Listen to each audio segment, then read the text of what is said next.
Friday evening today, we wanted to go live and do a breakdown of some of the stocks that we're seeing right now. It's been crazy the past couple of months. If you're just joining us, my name is Will Rich, and we've grown from about 2,000 subscribers to about 25,000 subscribers in just the last few months. It's really started this journey back in about November and December, and we've been able to reach over 5 million people in the last 8 months, basically. And just wanted to tell you guys I appreciate it. Thank you so much for tuning in. And if it's your first time here, I'm here to help you get the best insights into tech stocks, AI stocks. We cover defense, space tech, as well as quantum computing. And yeah, let's jump right into it. Make sure we're live here. We got the live chat going and everything else. So in every market cycle, there's uncertainty, and it's this constant companion, which is interest rates from the Fed. You got job reports that rattle investors, and government funding debates that seem to cloud the horizon.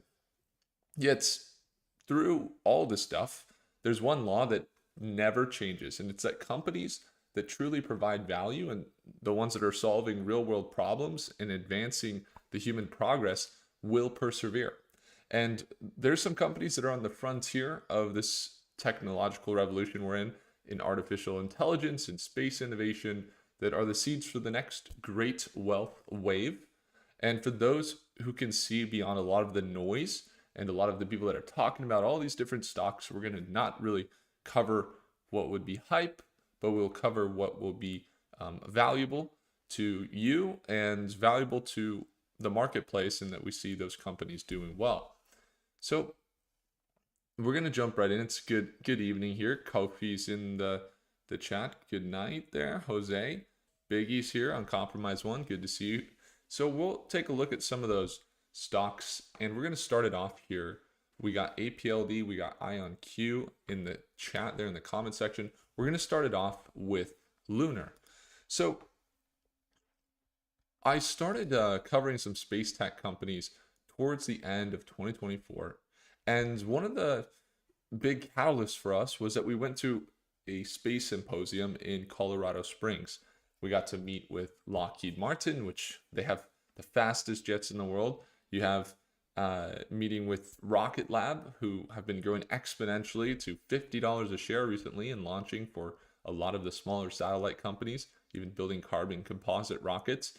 And then you have Black Sky, which is a company doing satellites that are AI driven with analytics that can spot, I mean, probably a bird down on Earth and be able to track its flight patterns. That's how good their satellites are.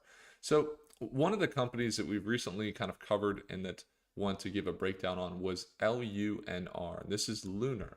Now, Lunar goes by the name of Intuitive Machines, and we're going to pull up LUNR. We'll pull up their financials. We will pull up Intuitive Machines, their homepage. And why not? Why don't we jump on over to the Mercatus app as well? If you guys didn't have a chance to check out this Mercatus app, it's the machine that has predictive analysis, AI-driven analysis with the best AI models in the world. We just did a reveal of it earlier today, and if you missed it, it's the first link in the description for that full breakdown of how the system works. And so we're going to start off here by searching a stock here. So I'm going to search up this stock, which is LUNR. We're going to get an analysis there, and the AI model we're having some analysis from here is the premium model from OpenAI. So it's good to get another perspective. And let's pull up the chart as well. So Lunar stock, if we go back here since their IPO, here they had a big IPO and kind of just went flat. They went flat and then started to push up from $2 to $12, back down to $4, and then shot up to $24 here into 2025.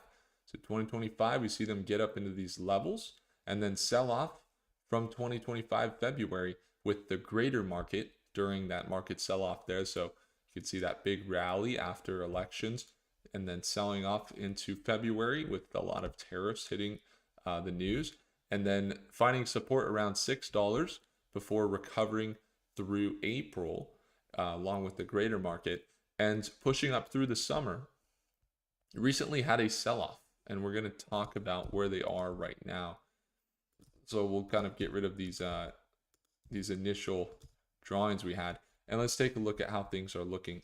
So this company has a resistance level here at around $9.50.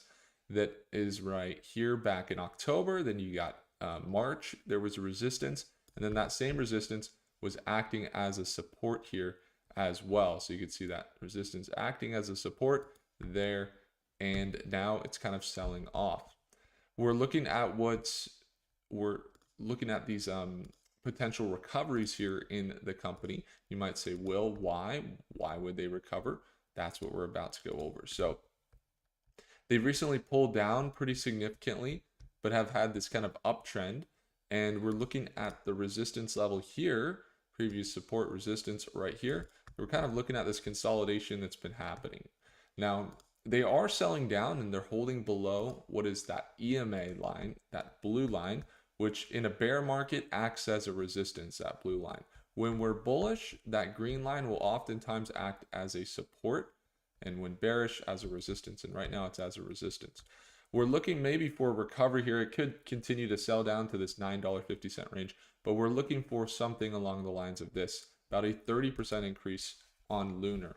And let's jump into why that is. Now, for the financial side of things, this is a company that specializes in space tech for building infrastructure on the moon and also on Mars. And you can look at their market cap. They're about $1.9 billion market cap. They are trading with their revenue coming in around $60 million per quarter, and actually managed to turn a positive net income up 100% there, positive net income in 2025 last quarter. If you take a look at their year over year, they have seen increases in revenue, with their last year, 2024, coming in at $222 million in revenue. Net income there was negative. And then we take a look at their balance sheet. Part of why their net income went negative in that last quarter, or in the quarter before, excuse me, was them paying down liabilities. So they got their liabilities, which were pretty high, down here from what was about $350 million in liabilities, equal to their assets. Then in the last quarter, they cut them to 172 million, and their assets surged to 500 million. So now their balance sheet looks really good. It looks disciplined. It looks like they got a lot more cash to run with, which is great to have, especially during market volatility. Now let's take a look at their company too. They also have been building some really great technology, and they just signed a $9.8 million contract about 4 days ago and haven't had any positive movement since then. Why is that surprising? Sometimes companies, have you ever noticed they come out with really good earnings and then they still continue to sell off? Kind of saw that happen with AMD for a while. And, you know, Intuitive Machines, LUNR, we just saw them come out with this $10 million contract here. And this is a phase 2 of a contract that is a government contract for orbital transfer vehicles. So vehicles for transferring inside of orbit, which could be communications, which could be time efficient transfers of spacecraft and hardware. And what we're looking at with the development of their news they're coming out with is essentially a contract that could push their revenue up in the next quarter. They got NASA lunar missions, 4 of them, and they got over 400 employees, and they're kind of established with about over 10 years now of being incorporated. And they also got some partnerships there in exploration to the moon, to Mars with NASA, and even Columbia, which is interesting. So that's what we're seeing on the financial side. They look pretty good, and then we see them build and potentially look for a recovery here. Right now they're selling off, so no confirmation yet of a recovery, but that's how it looks in the near term. So hopefully that's helpful for you guys. That's the breakdown of that one. When it comes to the next one, we got Jose wanting to see APLD. So APLD is largely driving what could be a lot of the data center world. So the data center world is getting driven by, or the AI world is getting driven by data centers. And one of the issues I think that's happening with AI is, do we have enough compute? Do we have enough power, enough energy generation? And then the other question is it actually sustainable? Like, because, are they putting data centers in places that, they're not going to offset civilian life and make it harder for civilians? And that's where APLD kind of comes in here. So APLD is specializing in data centers, and they empower the AI revolution. In a world where everything is getting better, right? We have better computers, better infrastructure, better technology, companies getting better at, figuring out how to optimize for efficiencies in heat and in energy. And that's where APLD specializes. So a lot of traditional data centers that were built in the past were built without scalability, and they're not maybe efficient. They have a lot of issues with not having that liquid cooling, or not really getting the energy efficiency that you'd want to see in a data center. And then that's kind of where APLD comes in. APLD comes in, and they work to build these data centers that have points of generation of wind turbines, of solar, of hydroelectric. And when we see, they say here, the architects of acceleration leading the way, and you got partnerships with Super Microcomputer. Here's a partnership with NVIDIA. NVIDIA is obviously they are the biggest AI company, Dell Technologies and Intel, and Hewlett Packard, which is another one. And you're looking at partnerships with companies that are leading the AI boom. And that means that, they're building those data centers to support those companies, and most likely would see that they're, just bringing a lot more value to the marketplace. And that's where they could see their company grow. Now, when we look at their chart, we've seen that they've been on this uptrend, and we were able to catch a really big move this week, actually. A couple moves, actually. We originally were looking for this trend to continue, and we caught it right before earnings. So they ended up swinging from about $10 a share all the way up to about $14 a share. And there was a swing here of about 40%, about 40 to 45% swing that we were able to catch on APLD this past week. Now, after that big push up to that $14 range, we did see a sell-off kick in. Don't really worry about it. That's something that's going to happen, especially after earnings. And also with the market getting some of the news it has recently with tariffs, it makes sense that, things move in cycles. It's not anything to get worried about. For a long-term investor, it's where you are able to buy more shares and you're able to acquire more. And for short-term investors, it's a great time to really learn how to manage risk and have those things in place. So one of the support levels is definitely up here. We got this resistance at 1230. Previous resistance could act as a support. That would be a very bullish outlook on APLD to see it hold above that $12 range, as we saw it kind of break below a little bit there. But we're looking for that to hold. If it doesn't hold there, it has another kind of level here. You got a support and resistance here that potentially could hold somewhere in this $11 range. But what we're looking for as far as bullish targets with APLD would be something like this, about a 12% increase up into that $14 range again for APLD. Now you might say, why is that? Why are they bullish? Well, one thing we noticed with the NASDAQ, they had a ton of recent interest from what is the institutions recently. We got a lot more buying activity happening there with BlackRock. You had, I don't know if it's going to let me pull it up. Let's see, financials. Here we are. According to NASDAQ, when we look at the institutional holdings as of recently. A lot more increased positions than decreased positions. You got BlackRock investing as well as Vanguard and State Street, which is always good to see there with Applied Digital. The other thing that you got with their financials, so they're about $3.2 billion company. Their financials are lagging a little bit on the revenue side.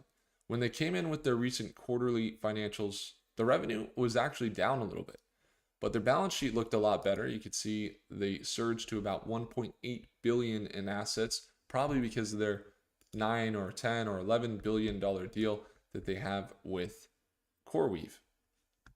So building a data center there in North Dakota here, and it was originally a $7 billion deal. I think they upped it to about $10 billion. So really good for them to watch for that to play out into the next few quarters. Now, the other side of APLD that we were looking at for Jose, Jose, I also think that when we're looking at their recent surge that they had, it could take a while for things to catch on, but just to realize that they're building for a lot of the biggest companies in the world, these data centers, to me seems like pretty good indication we could see them make some similar runs to what we saw back in 2021. Maybe that would be up in these $20 ranges or even as high as that $32 range. But you got to watch greater market conditions too. We want to see how that plays out this week. There's a lot of I saw this really great quote with forget who it was. Really good investor. He's basically retired at this moment. I forget his name. I actually would like to get that. But he came out with this quote and he said, "Never in history has the amount of value that's being created in the marketplace so high, but the uncertainty so high as well." And I thought that was a really good way to kind of put it. Is like we have a tremendous amount of value creation, but some of the highest uncertainty that we've seen as far as like trends, right? And I think that's totally normal, and it's actually really good because it causes you to place your investing in a place of value-centered investing rather than worrying about what's hot and the so-called get-rich-quick stocks, the 100x stocks that happen in 2 days or whatever, that are not aligned with the type of value that you would need to focus on in order to really create wealth. The ones that could still be really explosive but are intrinsically valuable are the ones we like to focus on. So I think APLD is one of those. Jose, it's a great call out and I appreciate it. Thanks so much for tuning in. I think we're at a resistance there at $13. We'd like to see it hold this more hyper bull trend. And we do have that previous resistance there at $11 if it does sell back down. So just kind of watching there. It's pretty strong previous resistance there. So watching that $11 range. And just realize, we have seen it swing as low as, $5 a share.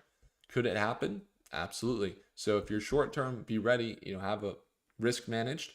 Maybe that's a 2%, 5% stop. If you're going for, let's say 10% to 50% margin for profit. And then, for long term, again, adding to those positions. The next one we got here is IonQ. Now, uncompromised one. While you're here, I just wanted to,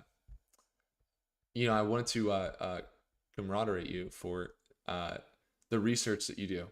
I think it was LinkedIn. I was on LinkedIn. Hopefully you're okay with this, that it does show your a post from your link.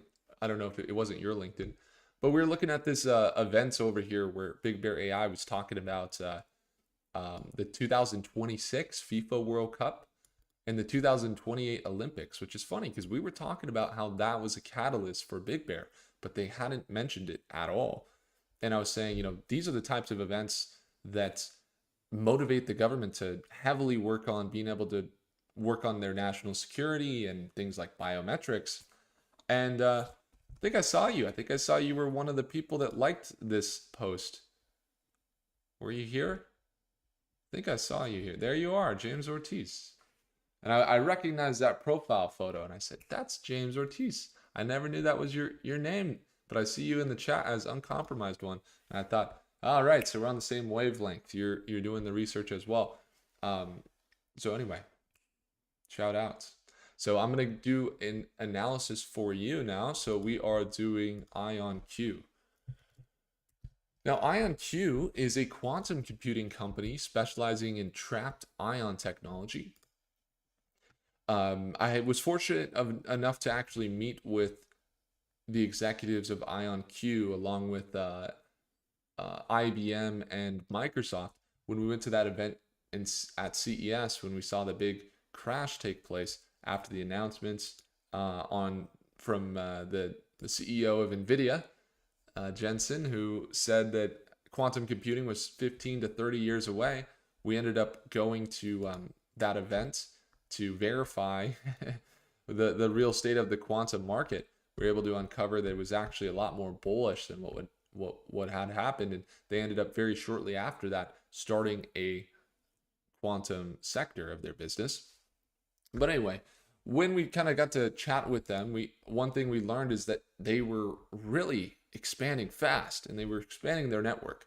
We see that IonQ has had some highs of about $54 a share back in January.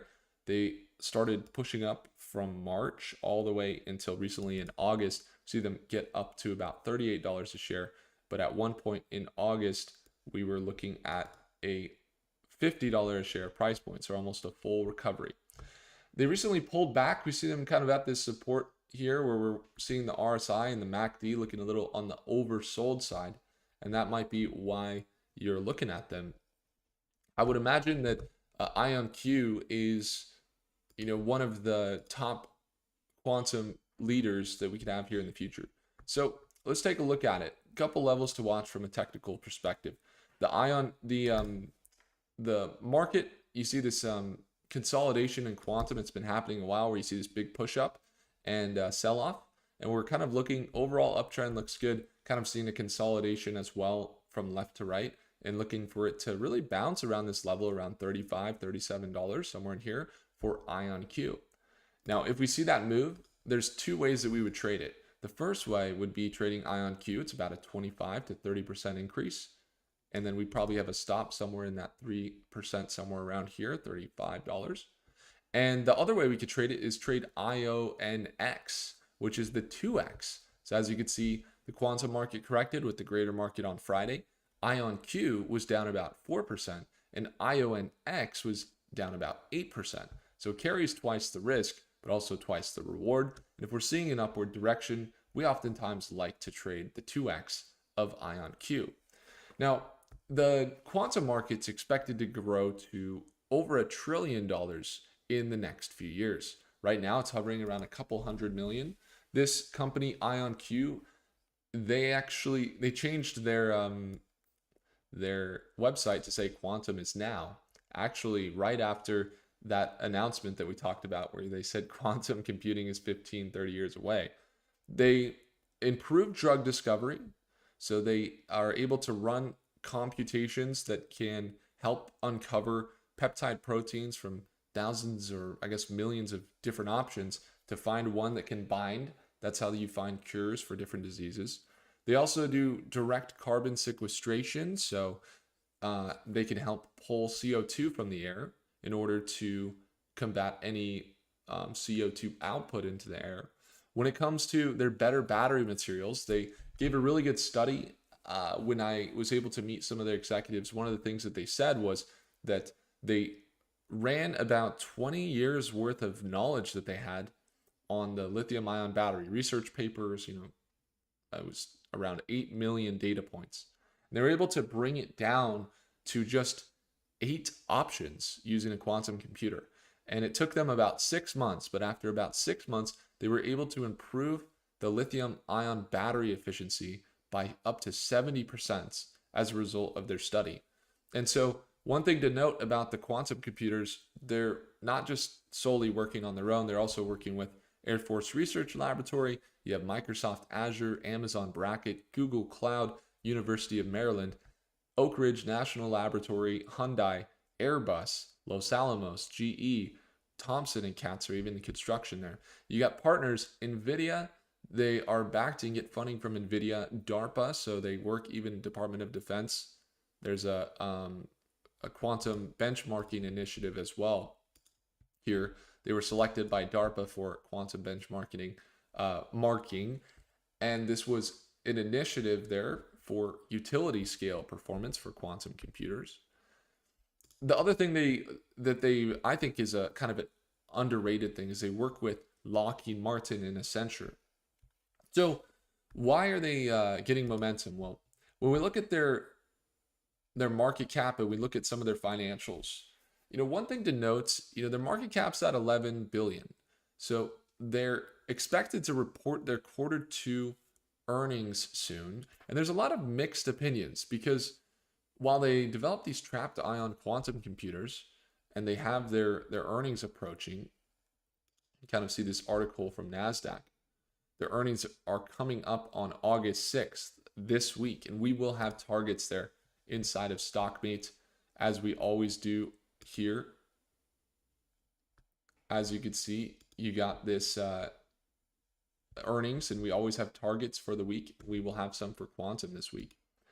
And essentially, they last quarter posted revenue of just a couple million. So the revenue has been fairly low. It's increasing year over year, but it's been fairly low, just about 40 million. While their net income has been negative, they've also gotten a ton of funding. Recently, their assets surged to almost $1 billion. They were part of that Quantum Reauthorization Act, this initiative from the US government. And it was a $2.7 billion 5-year advanced practical applications in quantum technology. And IonQ was one of the main companies here to benefit from that bill.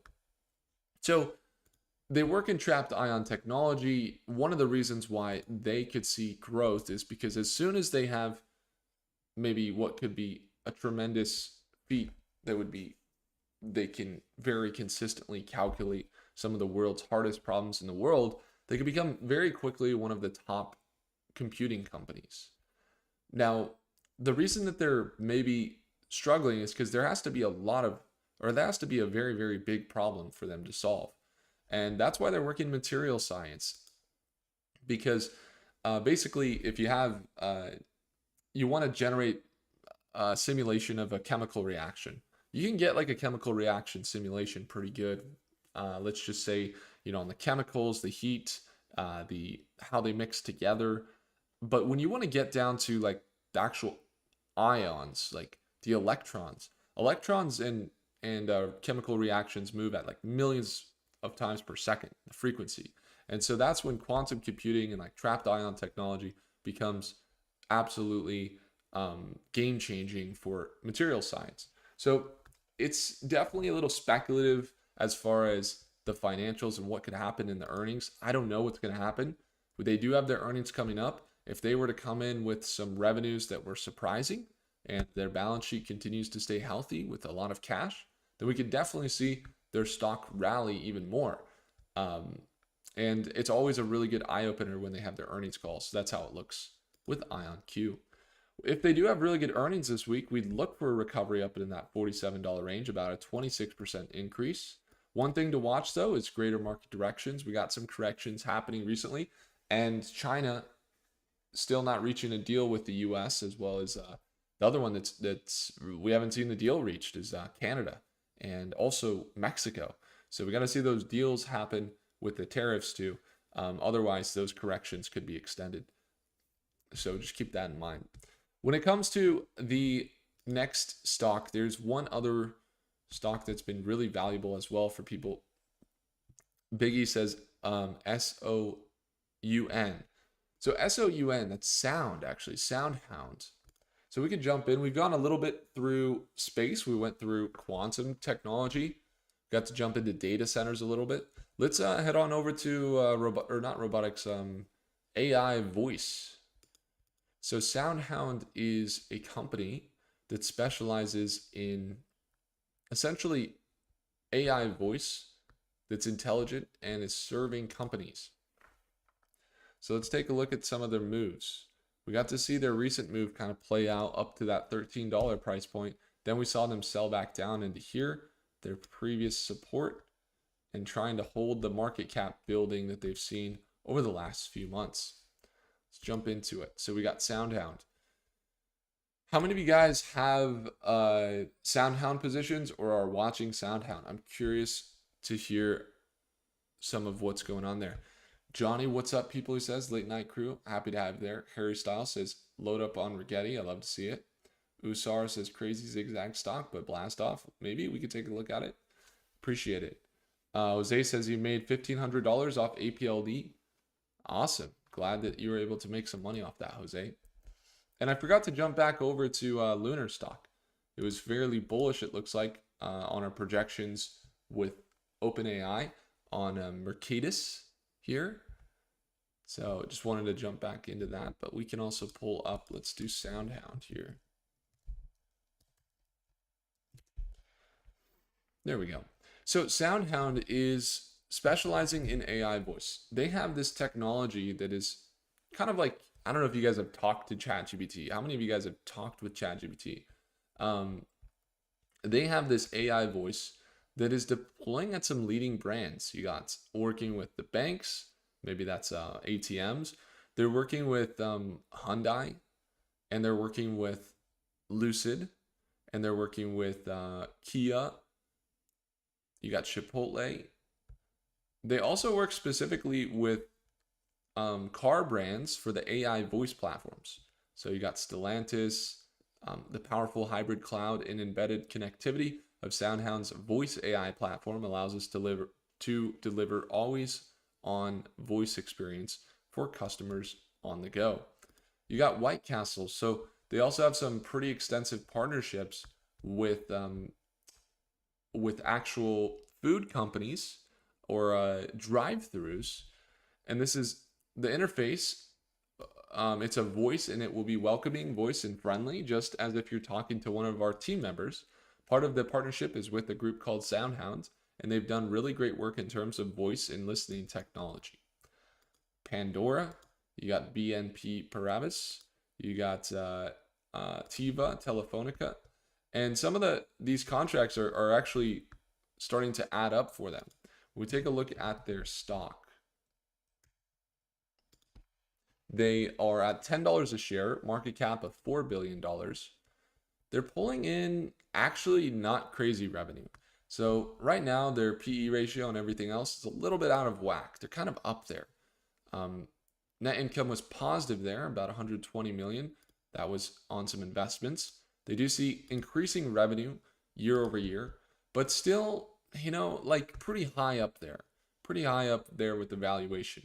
Revenue is up 151% year over year, and you can see their total assets are up to 587 million with their liabilities down at 190, which indicates that they're staying disciplined and keeping their balance sheet healthy. So when it comes to their stock in the chart, we got to watch greater market and AI as we see some really good growth and they're in the right markets. We do see this trend here. I know there's a lot of lines, so it might be a little bit hard to see. I'm just going to pull these back so it's not too distracting. But there's a couple levels. Either we get this move where it can bounce and move with the greater market, and we see it push up into that $13 range again, which would be about a 35% increase. Or what might be more likely first is a more conservative potential recovery into this range here. What you got is a previous resistance level here, previous resistance and support around $11.50. It's about a 15% margin up to that range. Now I'd want to watch that it doesn't break pattern too heavily. It has been building market cap pretty consistently, but if it does break pattern, start to sell off something like that, that's pretty common, especially when we have, a company, while we see their assets look good, financials and things look fairly good, they are still at a $4 billion market cap, and they were able to net about 130 million last quarter, but still not insane for the amount that they're making compared to their market cap. So that's how it looks right now. So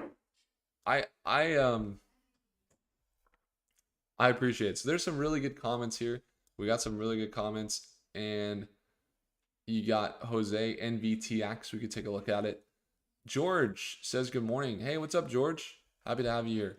Johnny says CPSH, and then you got Daniel that says thanks. Will appreciate it. Yeah, of course, man. Of course. So there's two other stocks that I really would like to look at, but that's kind of with SoundHound, there is that potential for it to continue to build its market cap. We just kind of want to, I think watching those levels is pretty key. You got to see if it can continue that uptrend. Seeing it get up in that $11.50 range, the $12 range, could be pretty good. So we got to watch those levels closely. Now the other ones that we're watching here, there's a good comment there. I'm not hyper bullish on the stock or anything, but I do feel like these are the moves we could see if it continues up to this $11.50 range. And we'll just have to kind of monitor it. One of the things we'll be doing this week, especially, we'll be jumping heavier back into some quantum computing stocks as they are reporting earnings this week. Now, NVTS, you got from Jose. We're going to take a look there in a minute, but I'd like to jump into Jose since we already covered a few from you already. I'm going to jump into one here from Johnny. Johnny says, can you have a look at CPSH? So we got CPSH. This is CPS Technologies. Let's take a look at this company. All right, so it looks like in the past, Johnny, they've had some manipulation. Not really sure what happened in 2021, but at one point they got super manipulated up from about $1 a share to 30 before selling off, and then now starting to maybe get some more momentum or something like that. So pretty heavily manipulated in the past, just something to watch out for. So if we take a look at CPSH,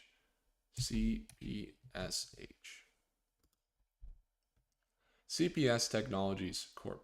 They're a $42 million market cap. So before I jump in, just urging caution to all you guys. They're a $42 million market cap, very small market cap. They had record Q2 earnings though. So you can see it looks like they came in with revenues of about $8 million, which is really good.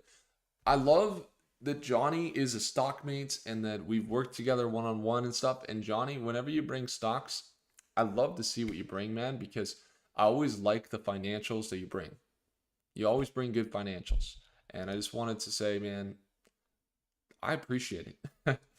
So revenue here has got $20 million a quarter or a year, and then getting up into 21 million in 2024. And then this year, it looks like they're on track to well surpass that, maybe get up to about 30 to 40 million. The balance sheet shows signs of also being really disciplined with their total assets around $20 million, with their liabilities about 4.4. So liabilities went up a little bit over the last year, and their assets went down a little bit. So they kind of have been stopped up on growth just a tad bit, but it looks like they pulled it together in this last 2 quarters as they continue to potentially grow here. So financials look fairly good. I don't really know what they do. Johnny, can you fill me in? What's going on with this company? What is this technology company do? I mean, I could look at it, but it would be helpful to hear your take. So a world leader in advanced materials, high performance materials, and solving the world's toughest engineering challenges. All right, metal and matrix composites, energy, aerospace, transportation, okay, CPS, okay, a little hard to go through this, okay, maybe materials for some wind turbines, does that sound about right? Materials for Mars rovers, something like that. Something like that. Okay, that is 3D generated though, so just kind of have a little bit of work there. Investors, let's take a look. I mean, we could look at their solutions real quick. So they do military support, reliability across avionics, communication, radar, military defense. Reduced mechanical stresses in IGBT power modules, offering increased module life and efficiency for energy, oil, and gas companies. Eliminate the stresses of thermal cycling and achieve higher reliability across all telecom, computing, and cellular applications. Okay, so kind of like optimizing different situations that companies run into with their infrastructure. Press releases. Haven't had any press releases related to new contracts that I've seen. And they might not. Oh, here's one. Army Phase 1 contract, February. $250,000 deal. So they're fairly small. I'm not too sure, Johnny. High risk. How does the market cap look? Let's see. $40 million market cap, and they're bringing in about $8 million a quarter. So they're on track to potentially make over their entire market cap on a yearly basis, and their balance sheet looks good. So the financials, they look good. They look fine. Do they look incredibly good? Not really. Have they seen a lot of manipulation in the past? They have. So just kind of watch out, I guess. I mean, if you're going to be in it, some of the swings that you've seen have been, very, very strong. 30% in a day sometimes. So just kind of watch out for those swings. There is maybe a space for allocating into it with a lot of belief and also disciplined allocation without, going too hard with the allocation. It could potentially have some upside. But yeah, not any big red flags that I see other than that big pump we saw back in 2021, which is a bit odd. Not any other red flags or anything that I saw when looking at their balance sheet. Their financials look pretty good. Hopefully that's helpful. Okay, you're not in the stock. You're just kind of looking at it. Okay, got it. Got it. Okay. Yeah, appreciate it, Johnny. So there is some really, really good ticker symbols. And one that Kofi has been mentioning, Kofi had said CTM is not looking good right now. Most stocks aren't looking so good at the moment. You see stocks pulling back today, or on Friday, excuse me. And so, right now, when I'm sitting here, I'm kind of looking at most stocks. We see a pullback. CTM has a potential recovery there that we're watching. They pulled back to $1.12. I will say there was many months where it was holding under $1. We're waiting for it to get up above $1, and now it's heading. It's got a run that it made up to 156. They have some contracts, over $100 million contract CTM there, and their market cap is still just around $100 million. And the only issue I would have with CTM, and this kind of what we talked about, is like their big contract, $100 million, really good, $100 million contract. Their market cap is only at $100 million. Their financials revenue has been blue, nice and green, and that their assets are up while their liabilities are low. It's really good. But, one thing to note is that big contract they got, a $100 million contract, was with Navy Air Systems. So they do cybersecurity, processing large amounts of data for the US government, things like that. It's not good that they closed it in February, and it was with the subsidiary or the part of the government where the CEO used to work, which is good. But now it's like, okay, how many more tricks they got up their sleeve, or how many more rabbits they got in their hat? Can the CEO get another contract other than the place that he previously worked? That's something we got to watch, because if they aren't able to do it and get new contracts, which we haven't really seen much since that $100 million deal, we're looking for something to happen. We're looking for new contracts, and if that doesn't happen, then we could see them sell off. So that's kind of how it looks with CTM. But we're trying to see it. They're building this market cap slowly but surely. They have been building it over the last 8 months, so we'll be continuing to watch it. Now, the other one that we got some comments on, this is one that Kofi was checking out, which is OMAH. OMAH. Vista shares target 15 Berkshire. Oh, this is like a Omaha. This is like a... Okay, there's nothing I can tell you here, man. because, they just kind of got introduced. You see a big push up, sell off. There's not anything technically I can really do for this one. It just got introduced back in March. Um, I mean, maybe, yeah, I mean, I could go on the short term, like a 5 minute time frame, kind of like a downtrend. It's holding below that EMA. So oftentimes when it's bearish, it's gonna bounce below that EMA, that SMA, that green line. And if it's bullish, it would, be acting as a support. So that green line would be below it. But right now it's bearish, I guess. That's what I could tell you on the near term. You got kind of this downtrend happening here, like this. And it's maybe trying to break out, but also might get rejected and sell back down further. When we look at what it is, OMAH, is it Berkshire Hathaway, or what is the, not really sure what it's related to, but not a lot of data for me to work with on it. OMAH. Let's see. Berkshire Select Income. I don't think it's Berkshire Hathaway. I think it's something else. Diversified equity. Yeah, there's not really anything. I mean, they got holdings. Okay, top holdings: Apple, Berkshire Hathaway, Coca-Cola, Kroger, Chevron. Yeah, I mean, pretty conservative investing setup. Pretty conservative. Yeah, I don't know. I don't really have much for you on that. Sorry about that. All right, so we got Akramul says, could you please tell something about Neo stock, because they launched a new SUV electric car? I have stories on Neo stock, but what you need to know is Neo stock has been highly manipulated in the past, and even lied to some shareholders. But we can take a look at it. Well, let's see what's been happening with this stock Neo. All right, so it went from $1 a share back in 2019 to 66 in 2021 before going all the way back down to $3. The problem is the integrity. That's the problem. I mean, I can cover it. They got a new stock, or they got a new company car, I guess. But until they really have a consistent uptrend, I just wouldn't touch it. You see that kind of downtrending, maybe trying to break out, but really just kind of a downtrend there. And then when it comes to Neo stock, let's take a look at their financials. $10 billion market cap, $12 billion in revenue, $65 billion.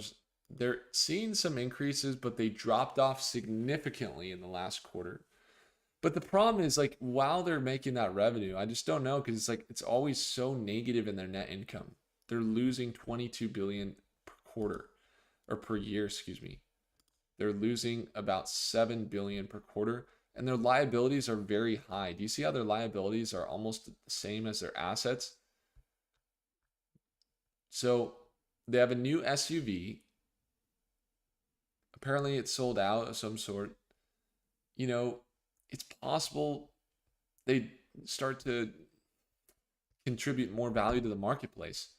But I guess that there's just been things in the past that I don't really follow on the stock because of the manipulation they've seen and some of the integrity around it. So don't really have much for you. I mean, I could do a better analysis, but overall downtrend. They got a new product announcement.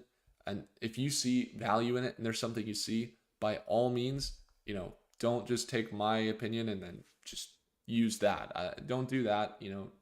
If you have an outlook, a thesis, something that you found that makes sense, by all means invest in it. It's just something that I wouldn't touch. Mostly just integrity.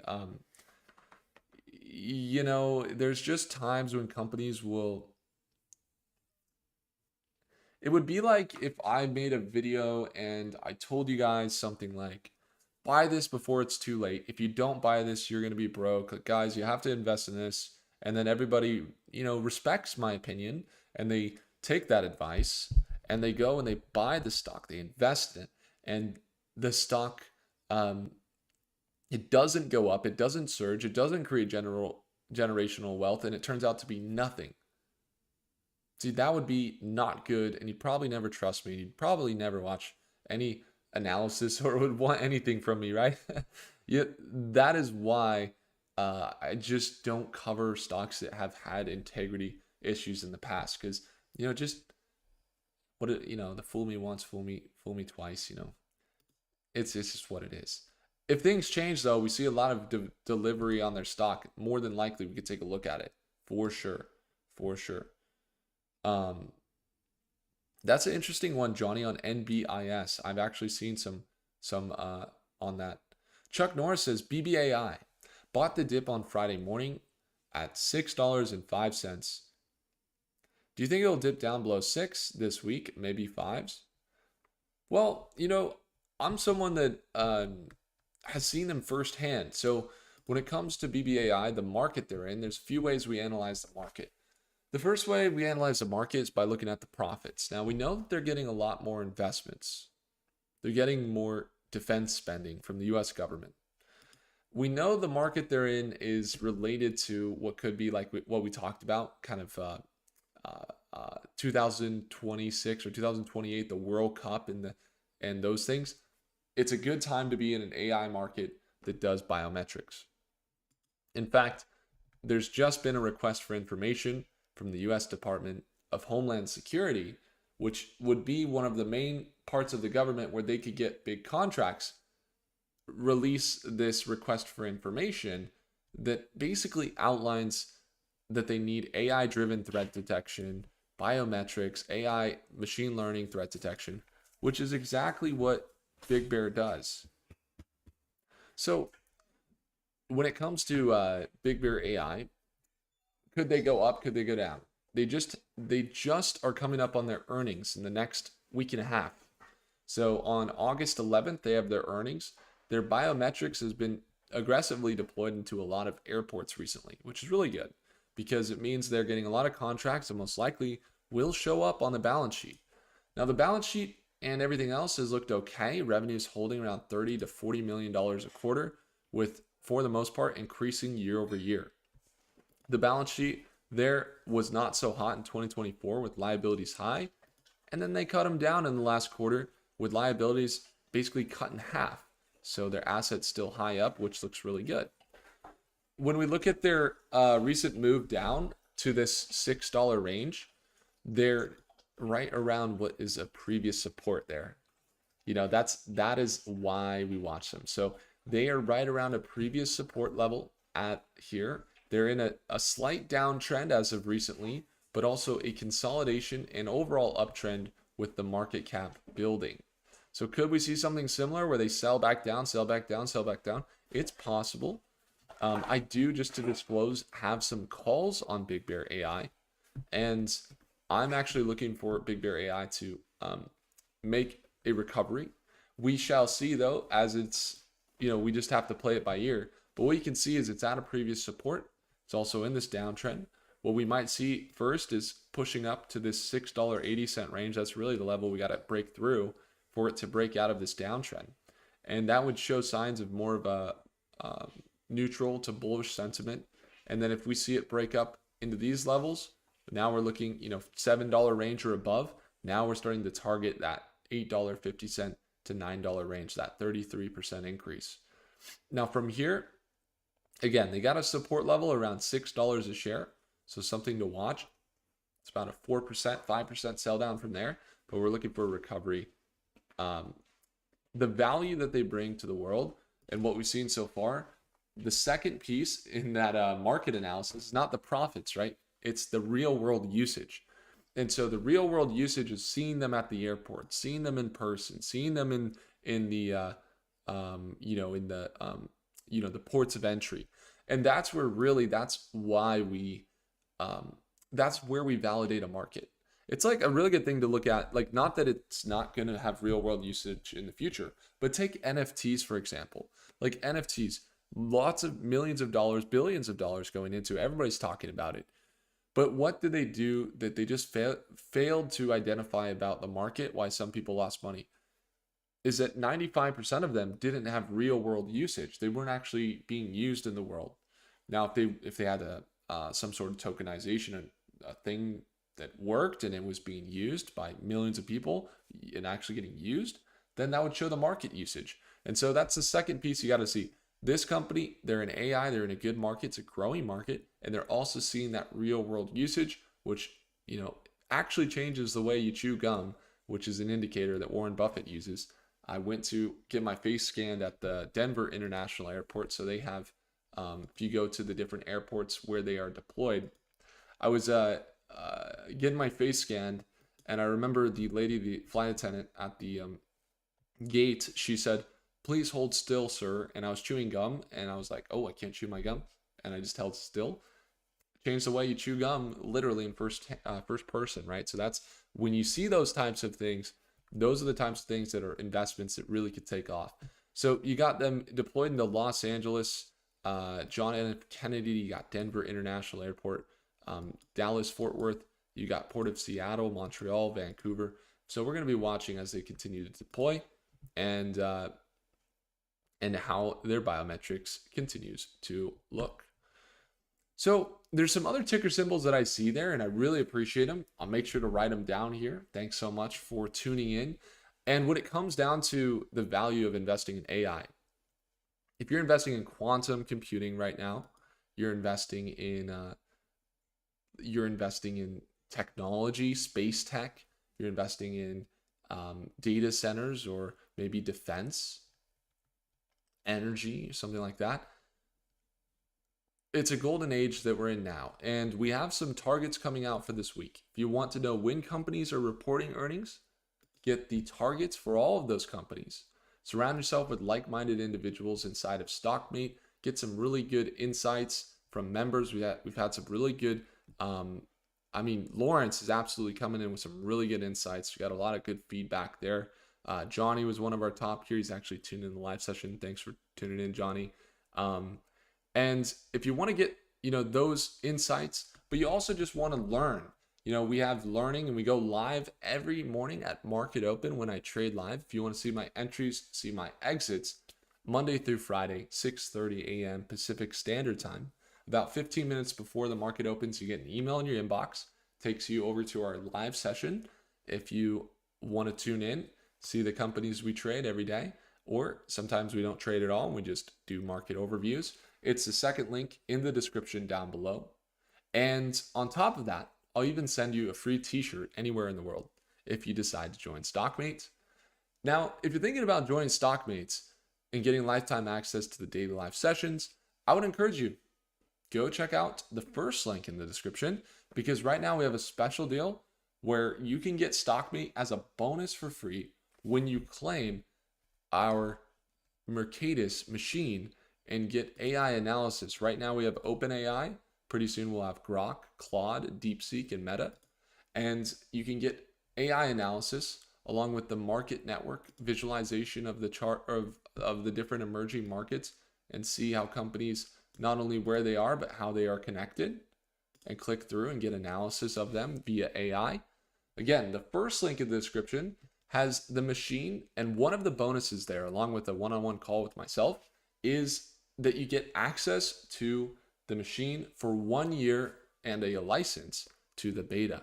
So again, it's the first link in the description for the machine. And if you're considering StockMate, it's worth the look. If you just want to join us in our live session as soon as Monday, it's the second link in the description down below. Thanks so much for tuning in, guys. I appreciate you all. I hope you have a great rest of your day, and do consider subscribing. Hit the like button if I earned it. I'll see you guys in the next one. Take care.